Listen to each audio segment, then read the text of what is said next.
Polisi membubarkan ribuan pelamar kerja yang berkerumun di depan pabrik sepatu di Purwakarta, Jawa Barat. Perekrutan karyawan melanggar protokol kesehatan dan tanpa izin dari kepolisian.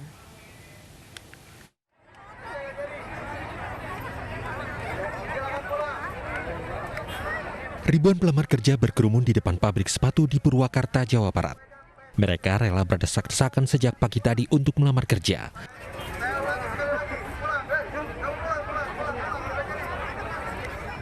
Polisi akhirnya membubarkan para pelamar kerja ini demi mencegah penularan COVID-19. Seluruh berkas lamaran yang dibawa pelamar disita polisi. Menurut para pelamar kerja, mereka mendapatkan informasi dari media sosial terkait pendaftaran calon karyawan pabrik sepatu. Dari sosial media, terus dari kabagnya sendiri. Ada informasi? Ya, ada informasi. Terus prosedurnya harus datang sini atau gimana? Ya, datang aja ke sini. Kemarin sore ada informasi, ada penerimaan pekerjaan di PT Metro. Informasinya sebelum ada owner mau ngasih order lagi katanya. Cuma saya nggak tahu di medsos katanya, begitu yang lain saya tanya di medsos sudah ramai. Makanya mereka berbondong-bondong dari jam 6 pagi tadi ke sini. Ya alhamdulillah dapat dibubarkan lah. Selanjutnya polisi akan memanggil pihak perusahaan karena merekrut karyawan dengan mengundang langsung para pelamar kerja ke lokasi pabrik tanpa izin kepolisian. Dari Purwakarta, Jawa Barat, Irwan, iNews melaporkan. Anggota TNI bersama sejumlah warga sosialisasikan pemakaian masker bertema grebek rumah di Kelurahan Cempaka Putih Barat, Kecamatan Cempaka Putih, Jakarta Pusat. Sosialisasi pemakaian masker secara door-to-door ini dilakukan menjelang penerapan kembali PSBB total di Ibu Kota pada 14 September mendatang. Dengan menggunakan penggeras suara dan membawa poster, sejumlah pengurus RW di Kelurahan Cempaka Putih Barat, Kecamatan Cempaka Putih, Jakarta Pusat, mendatangi satu persatu rumah warga. Para pengurus RW juga masuk ke dalam gang kecil untuk mensosialisasikan pemakaian masker. Menurut Ketua RW 08 bahwa kegiatan ini sudah dilakukan selama 3 kali selama masa pandemi Corona dan akan terus dilakukan dengan penambahan sanksi sosial bagi warga.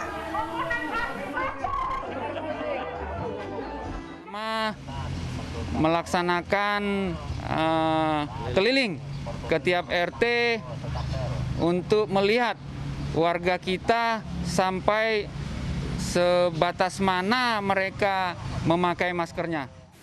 Pemerintah Provinsi DKI Jakarta akhirnya memutuskan menarik rem darurat untuk memutus rantai persebaran COVID-19 setelah kasus makin meningkat. Aktivitas masyarakat akan dibatasi seperti penerapan PSBB di masa awal pandemi.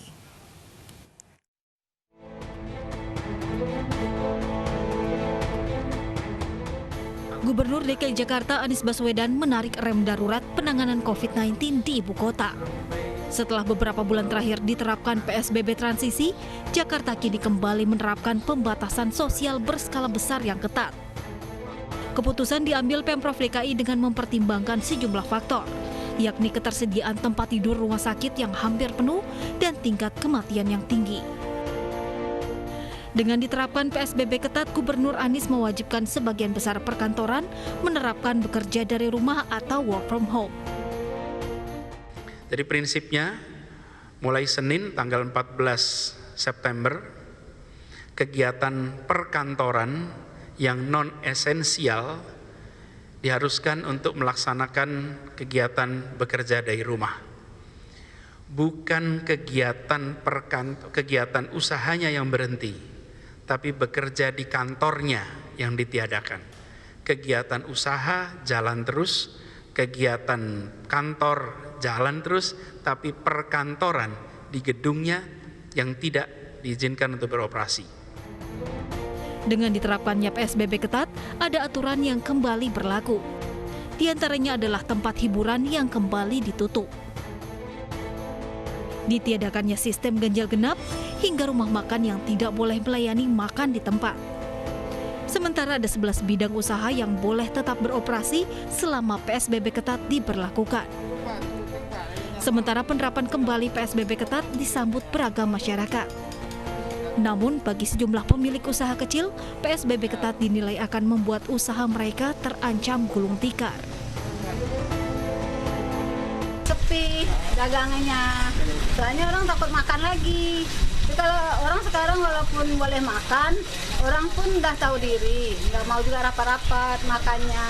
Jadi sekarang tambah udah mulai orang makan, adalah satu-satu masuk. Kalau nggak ada ya tambah sepi lagi, gitu. Sebelumnya PSBB transisi diberlakukan sejak 5 Juni 2020 dan kembali menggerakkan ekonomi di ibu kota. Namun selama PSBB transisi, jumlah kematian bertambah cepat, meski case fatality rate di bawah nasional dan global. Sementara itu, pemakaman dengan prosedur COVID-19 juga meningkat. Bahkan jika PSBB total tidak diberlakukan segera, Gubernur Anies menyatakan tempat tidur untuk pasien COVID-19 akan penuh pada 17 September mendatang. Dari Jakarta, Tim Liputan iNews melaporkan.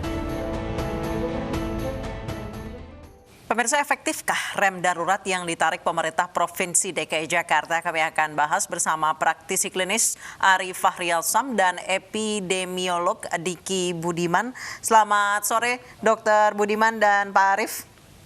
Ya, selamat sore, Mbak. Saya ke Dr. Budiman terlebih dahulu. Dokter, sebenarnya apa sih kesalahan esensial dari PSBB transisi yang menyebabkan angka penularan COVID-19 di Jakarta ini melonjak begitu cepat? Jadi Jakarta ini kan posisi atau nadi kehidupan Jakarta ini terutama ada dipengaruhi dari mobilitas tidak hanya penduduk di dalam Jakarta tapi juga penduduk di sekitar Jakarta.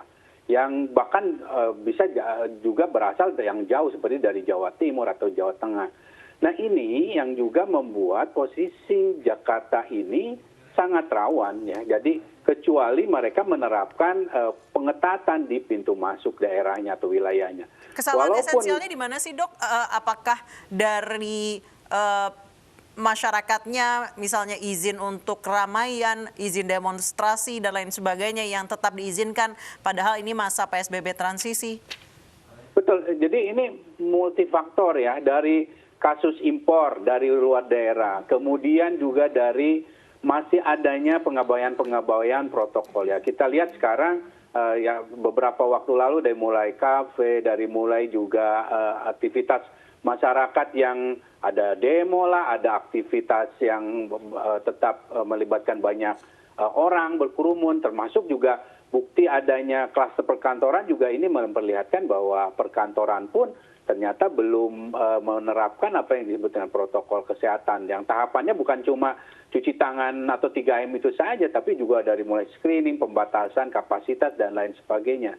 Nah, kompleksitas inilah yang mau tidak mau, ya, ini kan pola penambahannya adalah pola eksponensial. Dan tentu saja pada akhirnya ini akan membebani rumah sakit akibat pada akhirnya orang-orang yang membawa virus yang tidak terdeteksi atau yang tadinya isolasi mandiri ya, tadinya kan ada isolasi mandiri, ini menginfeksi orang-orang yang paling rawan di komunitas. Dan ini akhirnya juga orang yang paling rawan ini kan punya penyakit penyerta yang mau tidak mau data dari Perhimpunan Rumah Sakit Indonesia itu menyampaikan bahwa 4 dari 10 pasien COVID itu memerlukan rawatan rumah sakit di Indonesia.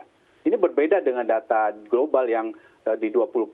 Nah, ini data dari Persi ini tentu kan tidak bisa kita abaikan. Ini jadi rujukan dan inilah yang salah satu juga menjadi penyebab bagaimana lonjakan kasus yang kesakitan ini membebani rumah sakit. Dan juga tentu ada kasus kematian juga yang cukup tinggi di Jakarta. Baik, saya ke Dr. Ari. Dokter, kalau menurut Anda saat ini banyak klaster perkantoran, klaster keluarga dan lain sebagainya yang terjadi di Jakarta. Dan sekarang banyak orang yang tidak mengetahui dari mana saya tertular. Padahal saya merasa sudah mengikuti protokol kesehatan. Seperti apa sih kecepatan penularan di masa Jakarta yang bisa dibilang zona merah tua gitu misalnya? Iya, jadi kan pertama begini ya, memang masyarakat itu nampaknya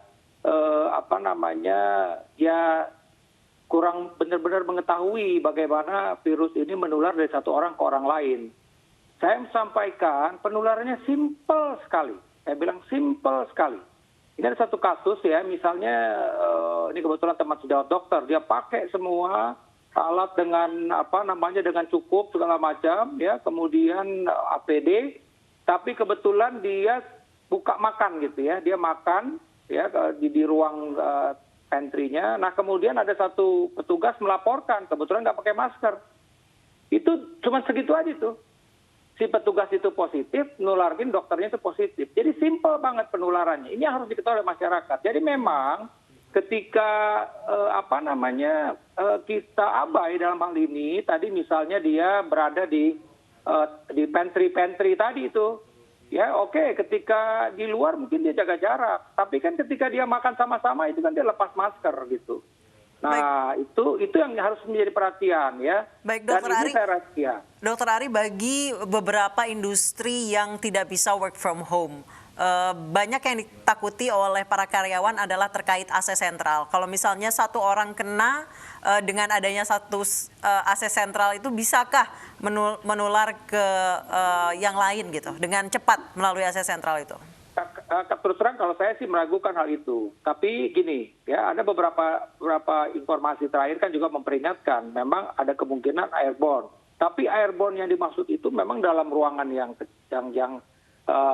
tertutup rapat, sirkulasi udaranya nggak begitu bagus, kemudian banyak beberapa orang ada di situ gitu loh. Kalau AC sentral sih saya agak meragukan. Terus terang saja kita lihat deh. Mungkin saya nggak tahu di tempat Anda gitu ya. Coba lihat deh, ketika pantry itu ngumpul lagi makan-makan, minum-minum, atau mungkin ada yang ngerokok, itu kan pasti buka masker. Tapi suhu ruangan yang dingin itu bisa membuat virus ini bertahan ya, Dok? Kenapa? Suhu ruangan yang dingin bisa membuat virus ini bertahan. Iya, tapi kan sekarang lihat dulu dia bertahannya ada di mana. Kalau di udara kan dia tidak akan berlama-lama sebenarnya. Ya oke, kalau misalnya di dalam tadi di tempat-tempat media-media tertentu gitu ya, di besi, di apa, oleh karena itu memang sekali lagi bahwa cleaning service atau apalah yang bertugas itu memang harus rajin membersihkan lokasi-lokasi di mana kemungkinan itu memang bisa menjadi tempat penularan. Seperti sekarang saya ngomong seperti begini, ya saya bicara keras begini. Nah ini kalau saya positif maka ini ada kemungkinan nih table tempat saya ini akan menjadi ada virus di situ nempel misalnya begitu kan ya. Kemudian misalnya beberapa saat waktu lalu mungkin ada lagi orang lain menyentuh itu langsung ke hidung, itu gampang begitu bisa tertular gitu loh. Karena saya melihat mengamati ya beberapa kasus-kasus yang ada ini ya ketika bahwa dia merasa tidak kontak dengan siapa-siapa, ternyata dengan supirnya di mobil gitu loh. Ya sopirnya buka maskernya nggak ketat, dia juga kadangkala dia buka masker untuk minum, untuk makan misalnya, untuk nyemil-nyemil, dia bisa tertular dari situ. Jadi ini hal-hal yang harus diperhatikan. Pokoknya ketika kita berhadapan dengan sesama orang yang kita tidak masker, di sana tidak pakai masker, itu potensi. Dan itu yang tadi disebutkan bahwa asimptomatik kita itu cukup tinggi angkanya di tengah masyarakat begitu ya. Jadi ini yang mesti diperhatikan bahwa ada kasus-kasus yang memang asimptomatik. Baik, Dok, apa sih Dok yang menyebabkan asimptomatik di Indonesia ini cukup tinggi angkanya? Ya sebenarnya kan memang demikian perjalanan klinis pasien ini. Yang mengalami berat, saya ambil contoh lah sekarang, ya kan artinya yang mengalami berat itu disebutkan, oke beberapa memang ada 40 yang perlu dirawat, tapi yang benar-benar yang berat itu kan ya sekitar 10-20% gitu loh. Yang lain itu ringan dan tanpa gejala gitu. Emang berlaku umum di mana-mana pun juga seperti itu. Artinya asymptomatic patient itu memang cukup tinggi. Artinya ada pada kasus ini cukup tinggi ditemukan. Nah, oleh karena itu kan kita bicara soal sekarang ini ya apa yang terjadi saat ini kan itu juga beberapa waktu yang lalu pemerintah DKI menyampaikan bahwa ada sekitar 5.000-an yang sekarang isolasi mandiri di rumah. Cuman masalahnya adalah dari 5.000 ini 60% adalah berada di penduduk padat. Ya di daerah padat penduduk di mana tidak bisa menjamin isolasi mandiri itu dilakukan secara konsisten. Nah disitulah pusat penularan terjadi. Terus terang gini, saya sih melihat gini lah, beberapa hoax yang dulu itu kan sebutkan bahwa ini kan pada umumnya hanya kena pada menengah atas. Kita lihat aja tuh di kampung-kampung orang pada sehat-sehat. Terus sekarang kan ternyata tidak juga gitu loh. Jadi itu kan sebenarnya tinggal menunggu waktu aja. Nah sekarang terjadilah sekarang ini di Jakarta. Bahwa kluster-kluster itu ada di perkampungan padat gitu. Saya kembali ke Dr. Budiman. Dr. Budiman, menurut Anda apa sih inti dari kegagalan PSBB transisi di Jakarta? Apakah masyarakatnya atau aturannya yang kurang galak atau seperti apa? Ini kombinasi ya, dan betul sekali yang disampaikan tadi Dr. Ari bahwa ini kan Jakarta ini datanya 55% itu tidak bergejala, dan studi epidemiologi menemukan bahwa di berbagai negara dan termasuk di Indonesia itu isolasi mandiri atau karantina mandiri itu menjadi trigger, ya, menjadi penyebab terjadinya klaster keluarga.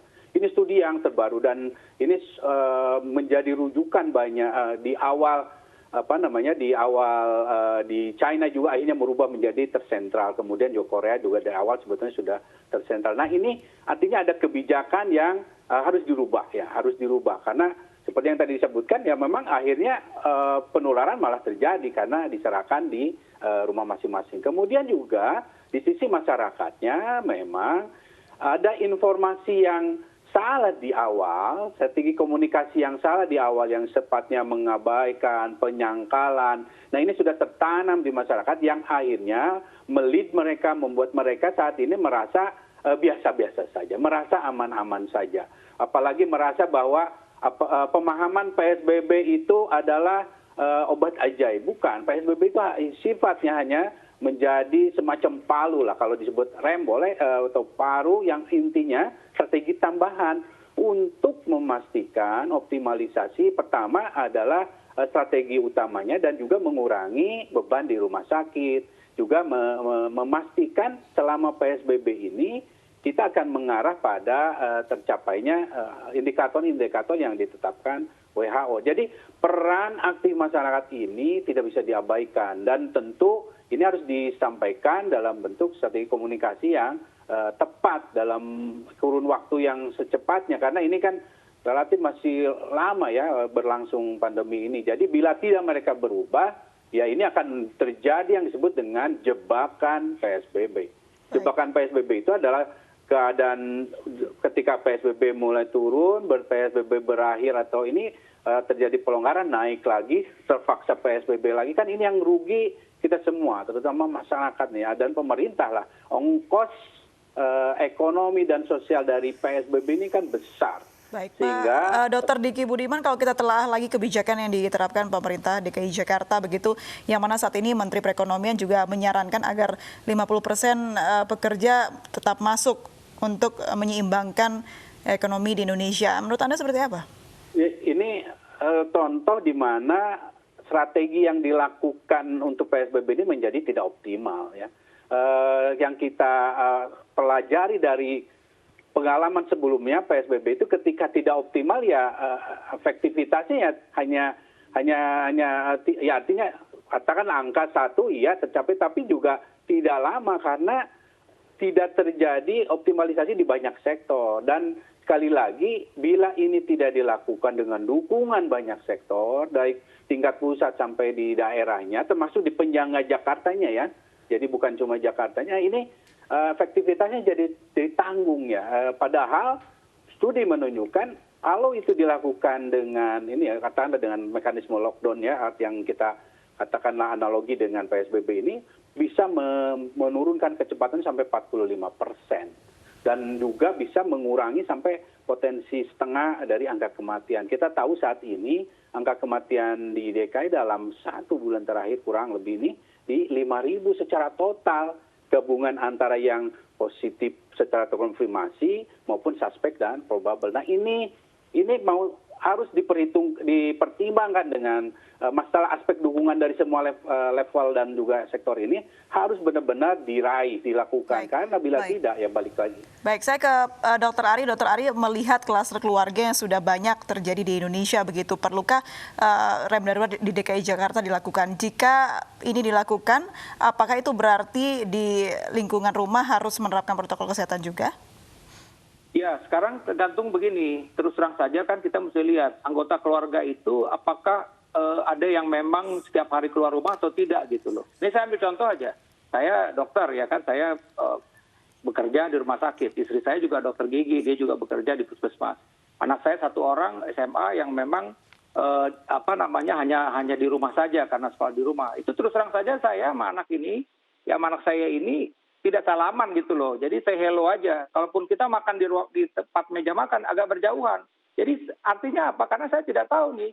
Mungkin saya bisa aja kita misal asimptomatik bisa menularkan kepada anak saya gitu ya. Kebetulan di rumah ini nggak ada orang tua gitu, hanya pembantu. Itu pun juga kita jaga jarak terus. Artinya itu tetap harus harus memang diperhatikan hal itu. Tapi kecuali memang semuanya itu ada hanya ya mungkin lain lagi ceritanya. Tapi ketika ada 1 orang yang bolak-balik keluar rumah, ini harus diwaspadai buat anggota rumah yang lain gitu loh. Kan sering terjadi begitu bahwa ini dapat dari anaknya, ya kemudian anaknya nularin ke ibunya, ke bapaknya, ya begitulah terus yang terjadi gitu. Jadi sekali lagi memang dengan kondisi seperti ini, dengan kondisi jumlah kasus yang begitu tinggi di tengah masyarakat kita, saya rasa mau nggak mau ketika kita memang setiap hari harus berada di luar rumah karena pekerjaan, karena profesi, dan kemudian kembali lagi ke rumah, maka harus kita konsisten melaksanakan protokol kesehatan ya, seperti sebentar ini langsung buka baju, ya mandi segala macam gitu ya. Kemudian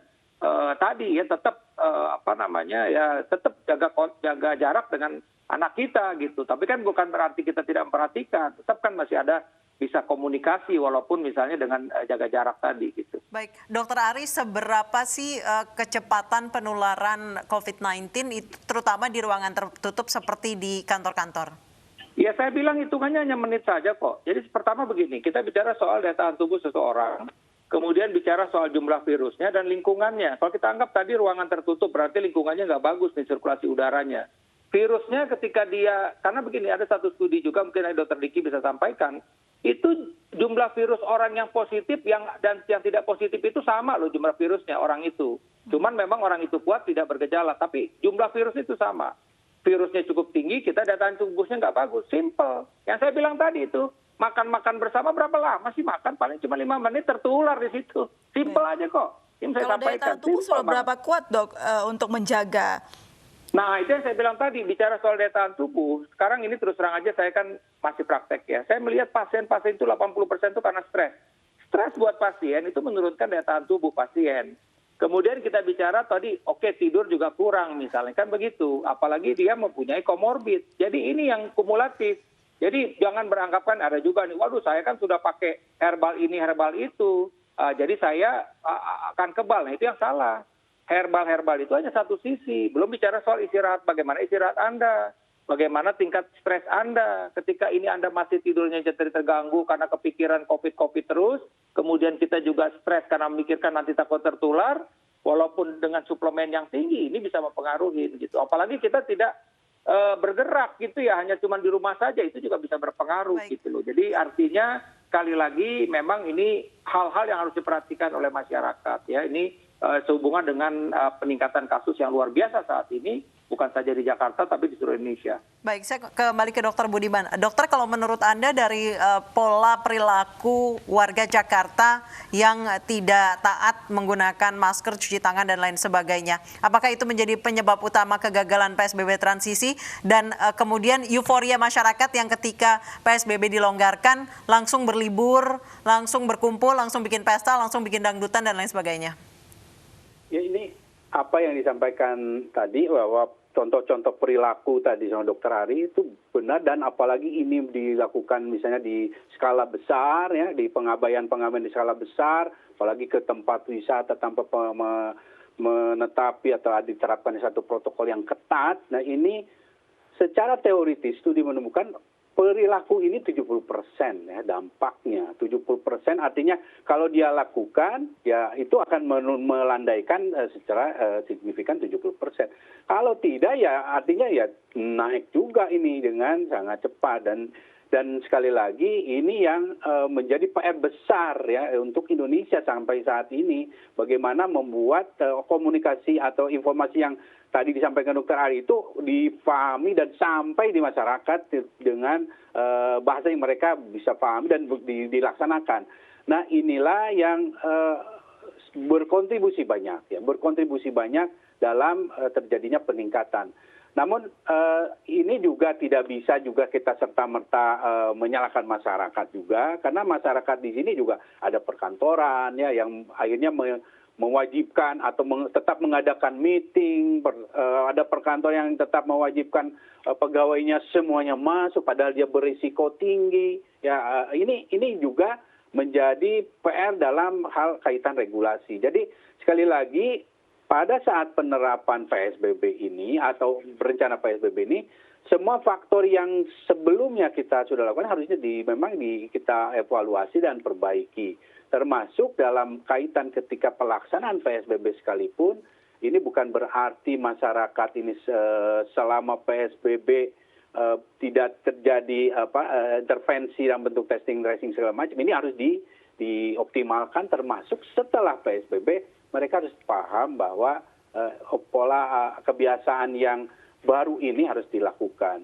Dan sekali lagi harus diingat PSBB atau katakanlah lockdown ini secara studi paling efektif itu mulai terasa itu sebetulnya di 2-3 bulan ya, 2-3 bulan, dan ini tentu pasti akan membutuhkan banyak pengorbanan termasuk ongkos secara ekonomi dan sosial. Baik. Nah, itulah sebabnya perlu untuk persiapan. Pak Dr. Ari, adakah tips untuk masyarakat yang harus bekerja di sebelah sektor yang masih tetap bekerja di tengah PSBB DKI Jakarta? Saran untuk karyawannya dan dari pihak perusahaan ya Pak?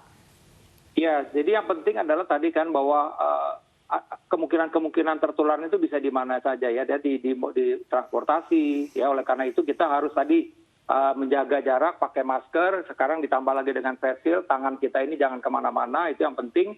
Kemudian juga buat pimpinan perusahaan tolong diperhatikan ya, agar mereka juga diatur jam kerjanya memang dibatasi, kemudian kalau perlu dibuat on off sehingga ada waktu untuk beristirahat gitu ya. Karena dengan lebih seringnya dia terpapar dengan tadi di perjalanan, maka kan kans untuk dia terinfeksi juga cukup tinggi. Jadi kita berusaha untuk mengurangi paparan yang terjadi di para karyawan ini. Ya, kemudian juga tentu di tempat kerja pun juga harus diperhatikan. Ya, bagaimana misalnya penerapan protokol kesehatan di situ. Ya, ketika memang ruang-ruang pantry itu boleh dibilang ya mesti benar-benar diperhatikan jaga jarak. Kalau perlu memang makan itu hanya di tempat meja kerja kita aja gitu loh. Ya itu memang kita mesti menahan diri lah. Karena sekali lagi kita tidak tahu lawan bicara kita yang kebetulan sama-sama makan itu tahu-tahu dia positif. Dan itu kan sering kita terkaget-kaget. Oh ternyata teman kita yang kemarin itu positif. Waduh, kita kontak sama dia. Akhirnya mau nggak mau kita mesti swab untuk memastikan kita tertular atau tidak gitu loh. Jadi ini hal-hal yang harus diperhatikan oleh masyarakat, terutama para pegawai yang tetap bekerja di saat PSBB diperketat ini. Baik, terima kasih Dr. Ari Faryal dan juga Dr. Diki Budiman sudah bergabung dan berbincang bersama kami di Ayu Sore. Selamat sore, salam sehat dokter-dokter.